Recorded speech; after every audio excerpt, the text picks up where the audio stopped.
I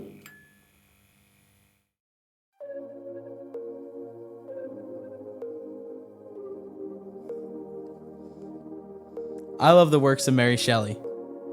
I also enjoy the works of Jung. One is taught in colleges, and one isn't. Why is that? Anime can inspire creativity and encourage the development of critical thinking skills through its rich narratives and intricate character development. Universities have an ivory tower mentality, so they hesitate to teach anime because of the perception that it lacks academic rigor compared to traditional subjects. Bridging the gap between different forms of written literature and animated media, anime has the same laudable themes of overcoming adversity and speak to the human condition. But both of my parents, who are college professors, do not see it that way. They look down on anime. In order to combat this, my brother and I snuck into the professor's office and turned it into our podcast studio and filled it with manga and other anime items. So please, join my brother and I as we try to convince our father, the professor, that solo leveling is in fact a work of art and should be treated as such.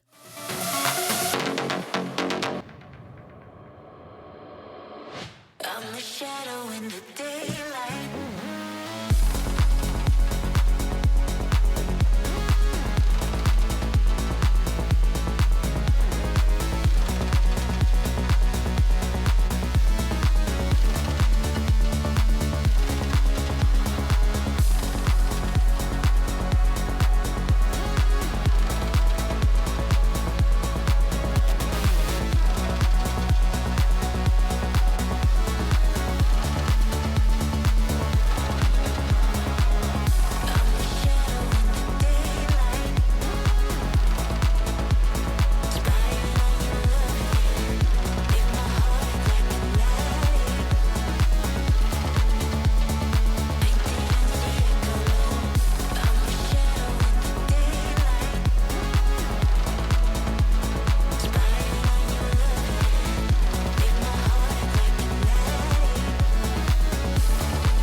Okay, let's start. Well, Nathaniel, if you want to go to a discotheque and do some dancing, that's fine. You don't have to trap me in a podcast in order to do it, man. So just let me know. I'll pull out my, bell bottoms and platform shoes. Go and have some Saturday Night Fever, whatever you like. That's fine. Hey, I wouldn't be opposed to that, but I just need to get that check off my box. I've really been into disco for the past few days. Don't know why. You've been to disco, so you're telling me disco's not dead? Nope. Disco fever, baby. Hey, listen, there's nothing wrong with vintage or retro. I'm all into that. That's fine. No, I love retro. But let's get back on topic. Solo leveling, Carl Jung analysis, right? Yeah. Put on our, as you can see, I have my Carl Jung glasses on. Those are Carl Jung glasses? They are Carl Jung glasses. Okay. But before we go into solo leveling, Jinwoo, Carl Jung, shadows, personas, all this good stuff, there is something I do want to talk about you with, and that is the spoilers we've kind of been spoiling. What do you mean? Well, like, around 2 episodes, actually, I think the last 2 episodes we brought it up, like 15 comics into the future where we're supposed to be just covering 4. So what? Well, I'm saying it's not exactly the best thing for like active readers or active watchers of the show to spoil the stuff that's not even in the anime, or people that haven't got to, like, we've brought up the time he's gotten back in time at least like 5 times. I'm pretty sure not everyone has got there. You have to make a decision on what you want to do, okay? Because your whole premise of why I'm even here, I mean, you can do this podcast very easily with David and just talk about anime. Your premise is that anime is academic. It should be considered literature. So let's say all of a sudden bring this into a college class. Let's say I am teaching a Jungian interpretation of solo leveling and the college class is focused on that. If you came to my class and that's what we're discussing, would there be an expectation that you already read the material? Yeah, I would. Then what are you talking about spoilers? This is actually one of the, now that I think about it, now that you bring this up, it's probably one of the biggest mistakes you're making right now. if you're bringing even up the idea of spoilers, you're making a structured of entertainment of something that someone's watching to laugh and giggle and be engaged with. And like as a consumer, you're saying that this should be an academic kind of like exercise. If that's the case, I can't tell you how many times, actually, it's a big frustration for me. If you come into my class and you haven't read, it means you're not prepared. So if you want, in order to kind of like placate and appease your watchers, who I don't know who your demographics are, I don't know who's watching this, but in case you want to do that, you can give a spoiler warning at the beginning. I've seen David's intro. Good job, David. Solid intro. How does it go? Like, I love the works of Jung. Yeah. I like the works of Shakespeare. My parents who are college professors don't think so. I've seen the intro, David. I've enjoyed it. But during the intro, if you want to give spoilers, that's fine. But then don't kid yourself that this isn't an academic engagement. This isn't like you're coming in doing a scholastic kind of like review of anime as literature. You're still making it down to the puerile entertainment that I made an argument about at the beginning. So if that's the case, I can kind of tell you, hey, let's sit down, pull out our crayons and draw something beautiful. But it won't be something that would be taught in my class because the expectation is you're ready to go. Okay, so then you would treat this more as a class. So does that mean you're going to grade me? Going to say, oh, that's not a good point, Nathaniel. F-. Nathaniel, it is an interesting dynamic that we have right now because I'm doing this podcast with you and you're asking me to act like a professor, but I'm not a professor. I'm your father. And so, like, if you were my student, you can come see me in my office hours. I wouldn't be giving you my time during my week and during my weekday. I mean, the semester just ended like a few days ago. Yeah, I it am did. beat. I'm tired. And I'm still Everyone is, doing this dude. for you, not because you're my student, because as a son, you're asking me to do this, and I'm happy to do it. So you're right. There is a conflation that's going on, but I don't think you want me to treat you like my student. If I did, I guess this would go monstrously differently, I guess. I mean, do you want me to treat you as a student? I was thinking no. More Because of then my I will son. give you a grade. What am I getting right now? Don't say it off of preference. Say it off of Wait, fact. are we include plus or minuses? No pluses or minuses. Just regular grades? Yeah. Well, first, what do you think you would give yourself?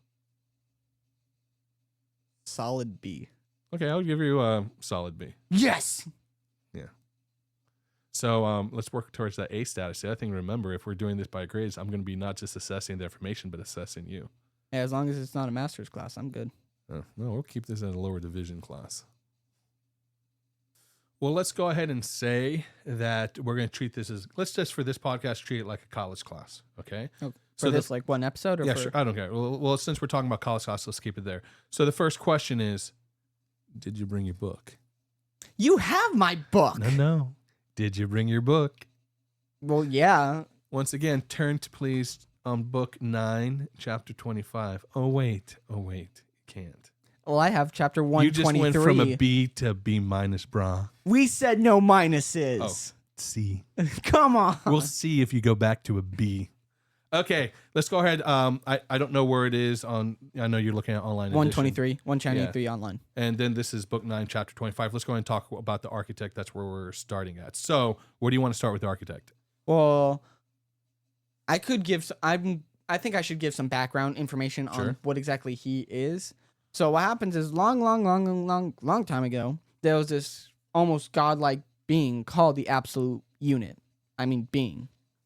He was this absolute being, and he was very bored, so he decided to make these two races. One was the rulers, the other one was the monarch. The monarchs were not like him at all. He literally just gave him free will, gave him some powers, and said, go do what you want. But the rulers were like under his direct authority. Well, not exactly authority, but like they had his powers. They were almost like tiny hymns personified. And so what happens is, since he was bored, he made these two races fight. And With the rules and the monarchs? rulers and the monarchs. And over time, of course, rulers were beating monarchs were beating rulers, dead people left and right. But there was a giant turning point in the battle, and that was when one of the rulers decided to double cross everyone and join the monarch side. And he really quickly gained power in the monarchs, becoming the first shadow monarch ever. His name was Ashbourne? Ashbourne, yeah. Yeah, Dark Souls reference. But Go ahead. But he became the first ever Shadow Monarch. Now, he was so powerful that the other monarchs started fearing him and jumped him, hopefully trying to kill him. He was able to escape and slowly started healing over time. So now there are these two races fighting each other, and him. He's like an enemy of both because he betrayed one and he barely escaped with his life from the other. Now, mid-war, the monarchs decide, let's go invade Earth, right? So they're starting to invade Earth, and the only real way, well, no, rulers are able to manifest their power, not on Earth, but by like almost, not really possessing, I would say, but like anointing a vessel. I wouldn't want to say it's like how God speaks through you, but kind of the same way. How it's not God in you, but he's through you, right? Okay. Almost the same way. And so what happens is monarchs aren't exactly able to do that, but this one servant of the monarchs was a mage, and he looked at the shadow monarch Ashbourne, right, and he goes, I could do that for you. Now there are many questions as to why he did it. It wasn't really clear, but I think he wanted it for the street cred.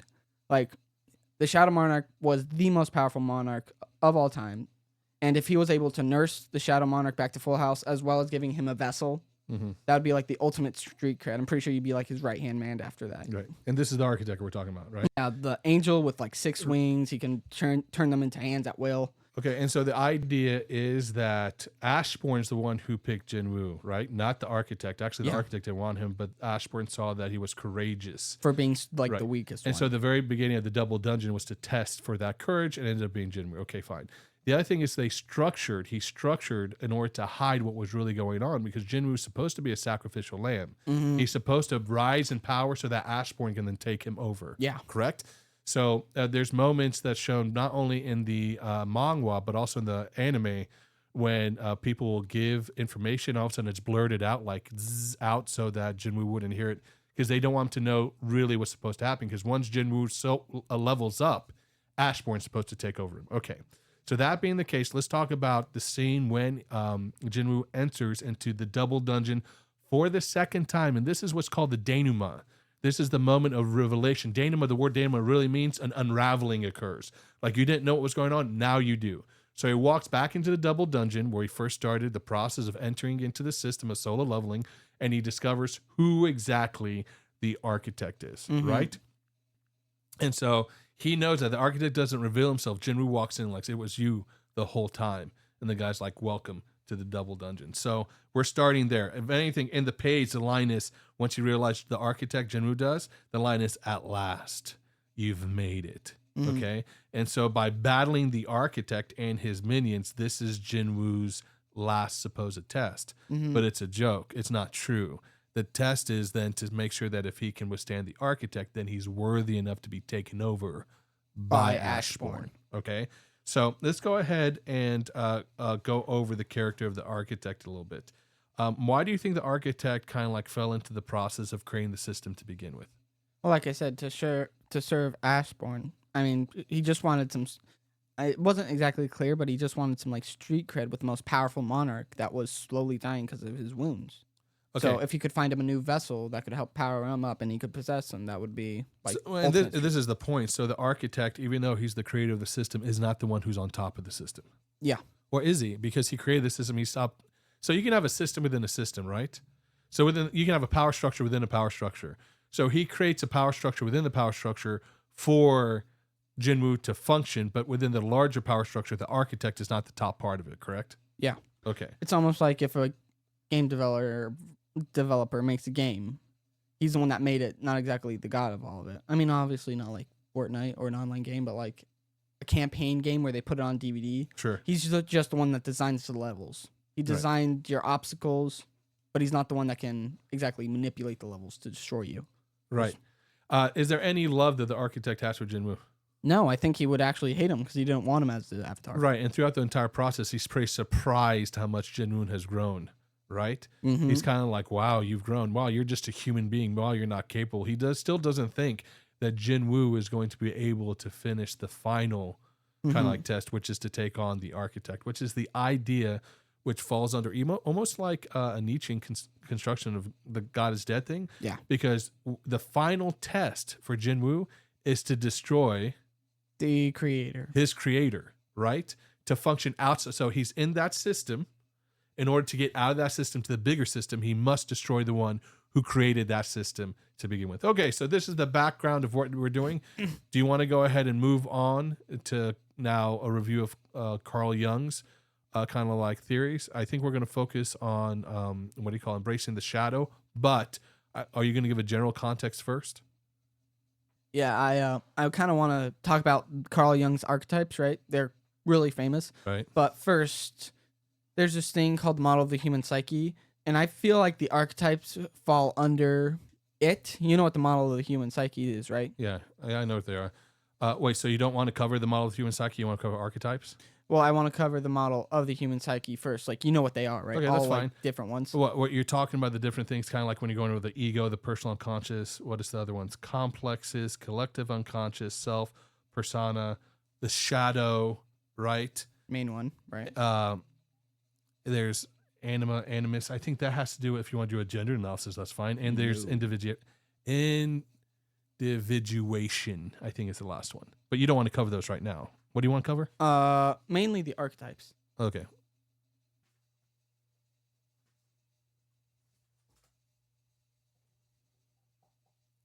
Wait. Give me 1 second. Don't go past yet the review of the psycho. Don't a shadow. Don't go. What do you call it? Don't move on to the archetypes quite yet. Let's go Okay. back to the shadow. Okay.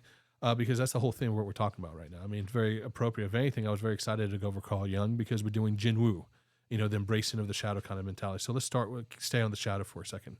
So explain to me, let's see if you can go from a C back to a B. Explain to me and to the audience when it talks about the Jungian, like almost kind of like theory of the shadow, what does that mean? I think actually David had some stuff on this. Wait, not David. I want you to answer this. Okay. David, do you want to answer this one? Yeah, sure. Okay, go ahead. Our persona is broken down, according to Jung, is broken down into three main parts. The first is the ego. The second is the personal unconscious. The third is the collective unconscious. The ego is what we are consciously aware of when we think about ourselves. The second, the personal unconscious, all the information in someone's mind that is not readily available to consciously recall. And the third, the collective unconscious. Wait. You're another still form- talking about the psyche. Just move on to the shadow. Just move on Okay. to the shadow. Go ahead.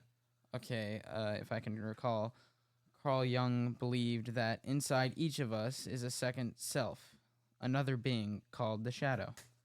The shadow is an archetype, a universal motif or image built into all human beings. It is the opposite of what Jung calls our persona, which is the conscious personality that we want the world to see. The shadow is a cognitive blind spot of our psyche, an undercurrent of who we are that we're completely unaware of. It is made from our repressed desire, ideas, instincts, weaknesses, and shortcomings, and exists in our unconscious as a gap between the ego and the id. Okay. Nice textbook definition of it. Let's see. Once again, Nathaniel, let's see if you understand the concept. Okay. So what, if you broke it down to three pieces, what makes up the shadow, according to Jung? I would say the shadow is like the hidden part of our personality that is like unconscious. The shadow is There's like an S word I'm looking for. What's the S word? It's not just unconscious. shadow. No. S-U. S-U-P. Supplement. It's suppressed. Oh Okay. yeah, is that one? Oh, you're going to get there? Oh, I'm sorry. Okay, go ahead. Keep going then. Sorry, didn't mean to interrupt you. Go ahead. Well, I had like 3 points here. Give me a minute. It was like shadow is the part of our personalities that we have suppressed Right. often because it's too painful to acknowledge. That's my second part. The shadow is a hidden part of our personality that is unconscious. And third, the shadow is associated with the qualities we have that we worry are less appealing to people. One of the biggest things you have to recognize is that when it comes to the shadow is, and the whole concept of embracing it is, first of all, It's almost like the concept of Adam and Eve when they sinned and they try to hide their sin by covering it with like fig leaves or with leaves and thinking it was going to get covered. The first one is there isn't even a recognition that it's there because it's been buried deep, deep, deep down. And there's aspects of the shadow in which are actually beneficial. Like I'll give you an example. Here's just a quick example. I know I'm jumping the gun kind of here. But if you look at the idea of, let's say, you were a kid that went to a very strict private school and you're a boy who were bouncing off the walls. You loved running outside. You loved kinesthetics, but they sat you down for 7 hours a day and said, pay attention. And every single time you spoke out or said something, they're like, you're unruly. You don't listen. You won't sit still. You're not very behaved until later on in life, you start to realize that you think that those are the bad aspects of your personality. And then they start to be expressed as a sense of anger. And part of the psychoanalysis of like, why are you so angry all the time? Oh, because there's an aspect of your personality of going out, jumping, moving, being energetic that you were taught was bad. So you suppressed it. You kept it inside of yourself. And as a result, uglier kind of like malady behaviors came out when in reality, if you went back and embraced those aspects of your personality, you realize that there was an actual benefit to it because it made up who you were. And so the idea of embracing those qualities goes against the natural reaction of suppressing that which society had deemed to be negative anyways. Thank you for the explanation of the shadow. You're welcome. Okay, even though you didn't really explain it, now did you? Go ahead. Okay, well, I want to get back to archetypes before I was so rudely interrupted. Like I said, there are like Wait. Wait. I'm the professor here. You're the student. Watch your mouth. Go ahead, student. Okay, well, there are 12 archetypes in total of all the Jungian ones. There is, I have them here, the innocent, the orphan, the hero, the caregiver, the explorer, the rebel, the lover, the creator, the jester, the sage, the magician, and the ruler. Right. So that's all 12. Now, it would take a while to go through all 12, so I wanted to focus on like mainly 3. And I think these are the ones that apply to solo leveling the most. It is, well, the first one, the hero. The second one, the creator. There it is. Then the third one, the ruler. Now, Wait. Before you go into the different type of archetypes, first let's discuss what an archetype is. Explain to me what is an archetype. I don't care if you define it. You can do the etymology of the word, like whatever. Textbook. Yeah, Definition? textbook of an archetype. Okay. Well, wait a minute. Why am I giving a definition? That's the teacher's job. No, you're the student. I'm testing you. Teach me. F. Teach Now you're at F. You can't grade me off the subjects you haven't even taught me. Okay, fine. So what the definition of archetype? Before we do that, we're heading towards the idea of a pattern and model of behavior. Okay, collective unconsciousness. It's kind of like what David talked about when we were going over the shadow. But if you're talking about archetype, let's go back to the etymology of the word. Okay, the Latin of it, I believe, is archetypum.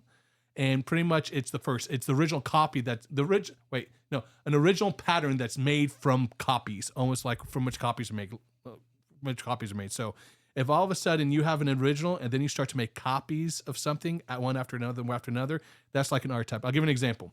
It's like almost as if like someone who's trying to figure out how to be a king look to what kings are supposed to be. I think a king has to wear a crown, so I have to wear a crown. I think a king should have a scepter, so I have a scepter. Okay. That's falling into the archetype of a king. But if we talk about what Jung is talking about and almost like his archetypal images, he said, I think he points to like almost like the form of images of a collective nature. Okay. So it's the form and images of the collective, the archetype of the collective, which he kind of like hits, what do you call it? It's made up of kind of like Earth's. I'm trying to think of the quote. I probably should have looked it up. It's like Earth as like a collective of like myths and practices. So when we create these myths of like Gilgamesh or Beowulf, or what it means to be a good person, or what it means to be male or female, all these kind of things, it's like these. I think the word he kind of uses is what? Autochthonous. Do you know what the word autochthonous means, Nathaniel?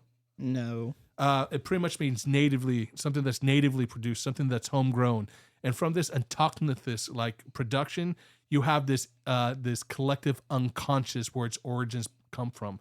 I know that's kind of convoluted and I can explain it well. Actually, I think it comes from his book, Psychology and Religion. He published in 1937. But what he's pretty much saying is, on the whole, we all act in a certain type of archetypes. And the 12 you're about to go over are the structure of those different type of archetypes. Okay. Been saving that in all week, have you? Yeah, I wasn't explained too well. Okay. You can go to Rate My Professor and give me a bad rating for that explanation. That's fine. Nah, I don't have any intention of blackmailing my professor in order to give me a good grade. But in all actuality, let's go back to the archetypes, right? Yeah. So thanks for the definition. If any of you caught it, please let me know. But what I want to cover is 12. I've already listed them: the innocent, the orphan, the hero, the caregiver, the explorer, the rebel, the lover, the creator, the jester, the sage, the magician, and the ruler. The 3 I want to talk about, mainly of the 12, is the hero, the creator, and the ruler. The hero seeks to provide worth through courageous acts, fearing weakness and vulnerability. Strategy is to be strong and competent, although may struggle with arrogance. The creator strives to create enduring value, fearing mediocrity. Strategy is developing artistic control and skills despite struggles with perfectionism. And then the ruler desires control and prosperity, fearing chaos and being overthrown. Thus, his strategy involves exercising power and leadership may struggle with authoritarianism.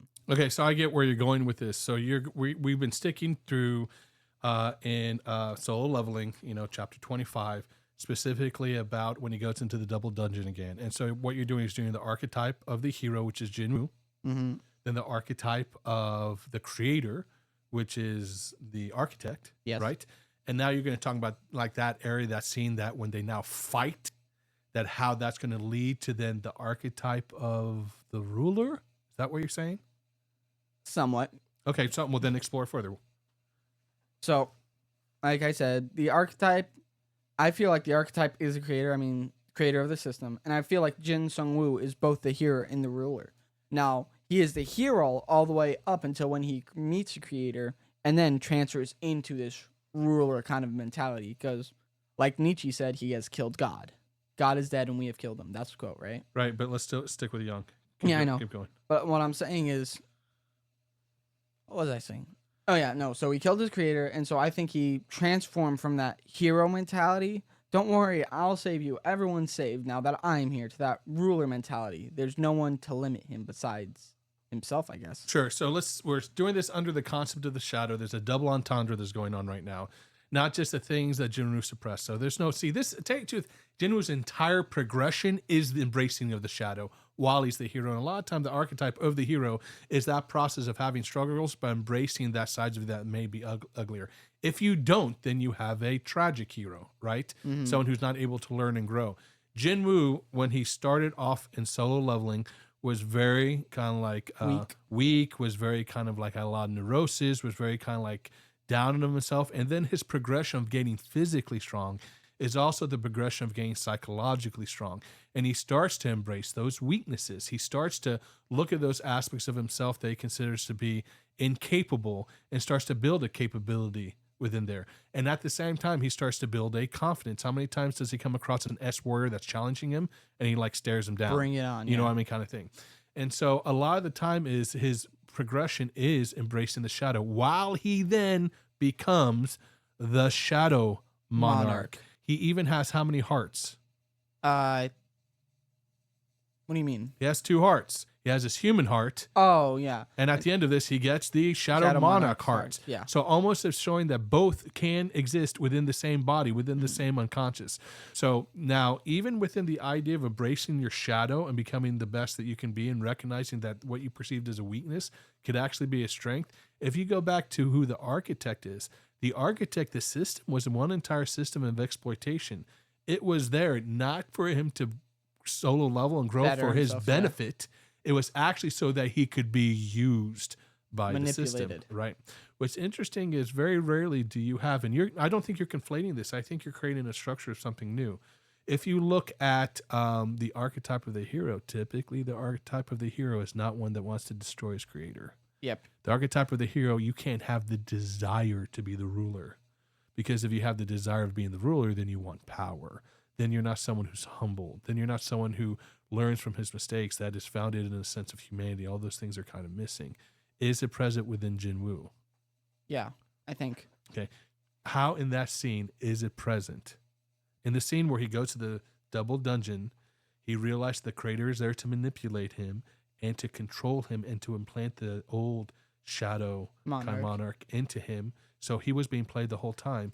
He then destroys his creator, correct? Yes. Where does the human element come in? How do we know it's not just an excessive power leading towards ruler? There's something element in that second dungeon that changes it, completely changes it. Are you talking about like when he summons his S? No. Oh, what do you mean? When he summons the other S heroes to help him fight it? When the S heroes are there. The S heroes show up, the archetype literally says, I'm glad you're here. You get to witness the rise of the king. Mm-hmm. And when the king wakes up, he's going to kill all you guys. You know, actually, you'll be able to sacrifice him. We're going to kill all of you. But when Jinwoo wakes up and the Shadow Monarch, what was his name again? Ashbourne. When Ashbourne realized that Jinwoo's better and Jinwoo wakes up, what is his first act? No, and starts attacking Jin Sung-woo and his friends, right? Jinwoo, when he wakes up from his trance, what happens? When Jin Sung-woo wakes up from his trance, doesn't he attack him? He protects his friends from the architect. His first act is a human kind of like element. It's not like I'm the king, I'm the ruler. His first act is to defend his friends from the architect. And that's what surprises the architect the most at the end. They're like, what? You're not the king? Because if he had come as Ashbourne, he would have killed everyone there. So this is the question. Does he really shift to the archetype of the ruler? Or does he stay within the archetype of the hero, even though he's been put to the position of power where he's the ruler of everything? Okay, I see what you're talking about. What do you think? What do you think? So you asked me what I think, and I think off of the evidence that's been given through this entire journey of us watching Jin Sung-woo grow, I feel like he's going to be, I think he's going to be a really, really good ruler. I mean, based off the archetype of a hero and a ruler, why do you think he's going to be a good ruler? Like, what's your evidence for that? I mean, there's that Jungian quote, right? It's like, you are what you do, not what you say you do. Okay. And you're saying that if you look at Jinwoo's actions specifically, like he considers his friends first, is that why? Yeah. Yeah, right. So it's kind of interesting, like, if you look at an archetype of a good ruler, it's typically someone that's still connected to the populace, still connected to the people, still concerned for the what do you call it, the small man, the plebeian, the serf, whatever it may be. And so, like, if you go by a power range, there's no question that Jin Sung-woo was much more powerful than everyone else around him. But if you're going to go by action, it's interesting because if you look at his attitude sometimes comes across as condescending. Let me ask you this question. If his attitude is condescending towards the people around him because he's so powerful, what makes you think he's going to be a good ruler? Why is it more important that his actions are judged, not his attitude? Well, just like the parable with the two sons, right? Or not really. I don't think it was a parable. Yeah, the biblical parable of the two sons. Yeah, that was a parable. I thought it was more just like an example where Jesus said, like, one father asked one of the sons, "Please go do this." The son said, "Yes, I will," and didn't do it. Then he looked at another son and said, "Please go do this." And the son said, "I will not do it," and then still went and did it. And then, like, he asked which one did the will of the father, right? Right, and the answer is? The second one. The one that said, I won't do it, but still did it. Which goes to that Jung quote. You judge it by the actions for what you've done, not what you've said. You are you are what you do, not what you say you do. Right. And I think that's important. You have any other Jungian quotes you want to talk about before we end? Actually, there's one. So, here, let me look it up really quick. Okay. It goes, people will do anything, no matter how absurd, in order to avoid facing their own soul. One does not become enlightened by imagining figures of light, but by making the darkness conscious. See, that's really interesting when it comes to that quote because there's strong connection. So, see, that's what a lot of people make this mistake in thinking when he talks about embracing the shadows is embracing darkness. I hope we can one of these days. I don't want to do it anytime soon. Go over the literary analysis of people during the fin de siècle, Baudelaire, the dandies, like The Moralist by André Gide. There's an entire section of literature that explores like true meaning comes in like the darkness and perversity and the ugly of things. I don't want to go in that direction, But, Very modest proposal, father. That's not modest proposal. Modest proposal I is know, satire. That's not it. I know. But Baudelaire, he wrote something called Fleurs de Mal, the ugly flowers, the bad flowers. But I don't want to go into that direction. What I'm trying to say is Jung is not talking about darkness when he's talking about embracing the shadow. If anything, the shadow is something that can be more akin to an aspect of your soul. We're trifurcated into three pieces as humans being: the mind, the body, and the soul. And a lot of times we suppress our soul through ill action. Going back, talking about biblical concepts, there are times in Psalms, I think it was Psalms 42:11, I believe, in which David has this line where it goes, "Why are you cast down on my soul? Why are you disturbed within me?" So pretty much he's feeling down, he's feeling depressed, he's feeling sad, and he literally stops and he realizes that it's a soul inside of him. I don't know if you've ever been in a situation before where you're like, why am I feeling sad? Everything's going well. Why do I feel depressed? Everything's okay. Has that ever happened to you? Yeah. Like 15 tries. But the point is Dear. that David's talking directly to his soul, and he gives the answer to it. So why are you cast down on my soul? Why are you disturbed within me? Oh And yeah, the actually answer there is hope in God for yet shall I praise. that's the point. Hope in God. There's a recognition that a lot of times aspect of the soul is depressed because we're going over a societal structure that is the word I want to talk about at the beginning, which is a suppression of an aspect of the beauty of who you are. The only person that recognizes the true beauty of who you are is the very creation and creator who put you in place. And so, like, it's a beautiful line where it says that God, when he designed you, knew every hair on your head and that you're fearfully and wonderfully made. And so part of this aspect is Jung had a lot of Christian aspects to him. So when he's talking about embracing the shadow, he's not saying embrace the darkness that's within you. He's saying embrace the things that are important to who you are that you've placed into the darkness. And in the end, tell you the truth, when you consider those things, not only will it have a sense of freeing, but it actually will make you into a better person in the long run. You know what else is better? No, Nathaniel, tell me what's better. David, what else is better? Disco, baby.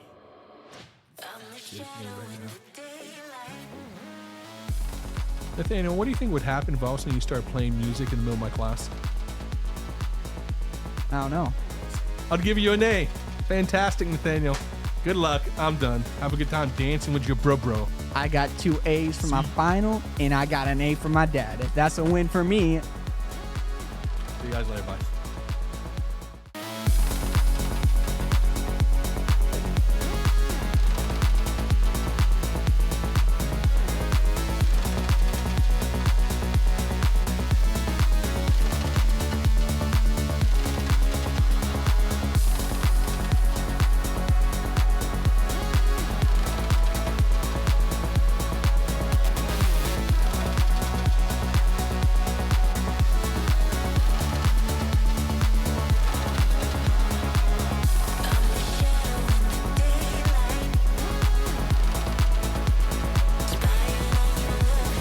Thank you guys so much for checking out my channel.